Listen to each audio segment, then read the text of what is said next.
Hi guys! Welcome back po sa aking channel. Kung bago ka pa lang sa aking channel, huwag po kalimutang mag-subscribe, like and share. So for this video guys ay muli tayong magna-night dive. Bale yung kasama natin dito ay yung bootman lang natin. Bale ano to guys, solo dive tayo ngayon. Pero okay lang yan kasi may bootman naman tayo. Bale pang ano to guys, spear fishing for food. So mag food trip kasi kami kaya nanguhuli kami ng isda.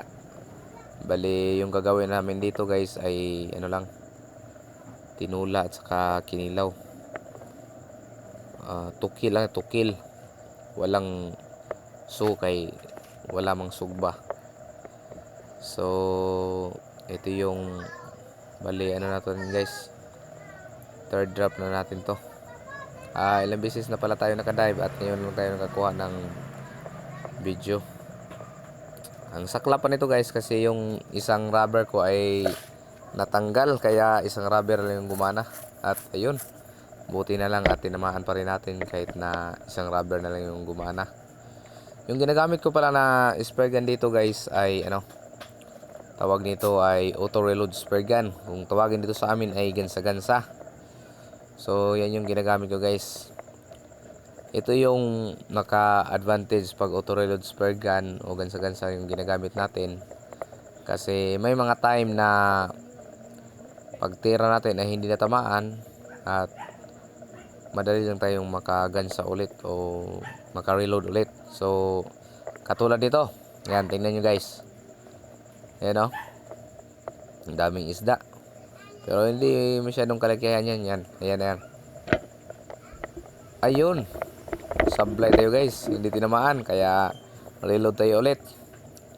At dito naman, ayan, meron naman tayong target. Next target natin ay medyo mailap. Ito. Ayun, sablay ulit guys. Yan yung kagandahan sa auto reload spear gun. Palaging sablay. Hindi, biro lang guys.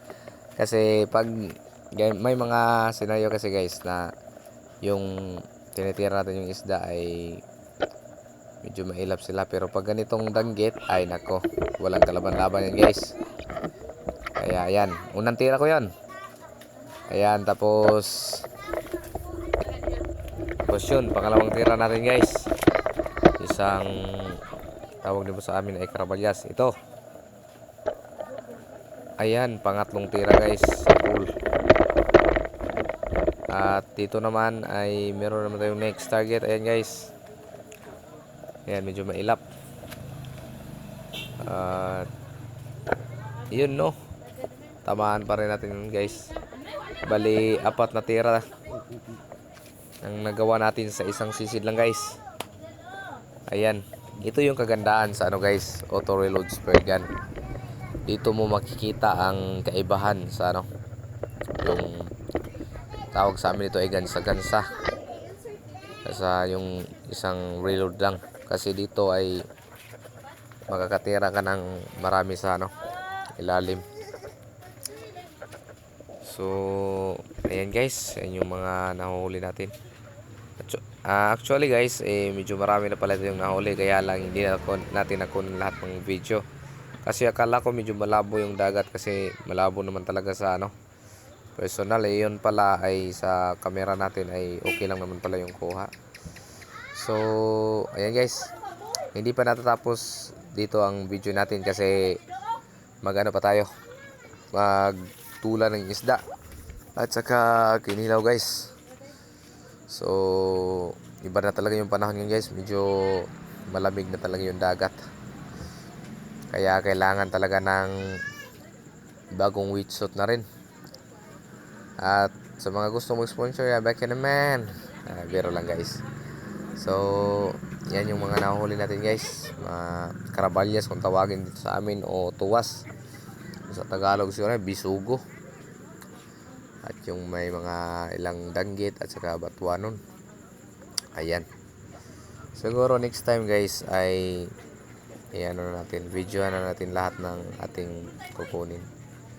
Kaya dito guys ay bale mag food trip kami, kaya panoorin niyo lang guys hanggang sa dulo. At uulitin ko po, sa mga bago pa lang yan sa aking channel ay huwag po ninyong kalimutang mag-subscribe. At pag-hit na rin po ang notification bell para lagi po yung updated sa mga bagong video na i-upload natin. So, ayan guys.